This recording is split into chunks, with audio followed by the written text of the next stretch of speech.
tudo bom com vocês? Está começando mais um vídeo aqui no canal e hoje a gente vai ter um dia de organização, dia não, né? Uns horinhos aí de organização e eu espero muito que vocês gostem. Eu vou organizar esta bagunça do quarto e é isso, vem comigo. Se você é novo por aqui, não se esquece de se inscrever no canal, seja muito bem-vindo. Meu nome é Priscila, aqui a gente fala sobre estudos, organização, produtividade e é isso, bora pro vídeo.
Também só tem aquele negócio ali porque eu tô limpando, tudo mais, mas já tá tudo bem organizadinho. A cama também só tem umas coisinhas pra guardar quando eu terminar de limpar. Agora, o que eu vou arrumar é essa baguncinha aqui da minha mesinha, da minha penteadeira.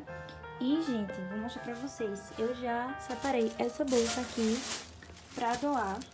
Como vocês sabem, eu tô tentando viver uma vida mais minimalista, o que não tem sido fácil. Por quê?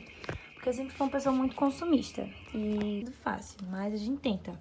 E aproveitei que eu fiz essa limpeza no guarda-roupa. E todo ano essas roupas aqui tem roupa, tem sapato, tem bolsa. Então já vai ajudar muito. Vou levar pro bazar da igreja amanhã. Vai ser bem legal, vai ajudar bastante. E agora vamos dar uma geral nisso aqui, olha. Cheio de poeira, minha gente, que situação. Vou jogar aqui um monte de coisa que já não serve mais. Isso aqui me dá muita agonia porque eu não uso nem metade disso aqui. Então vamos fazer uma limpa, certo? Bora lá.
tchau!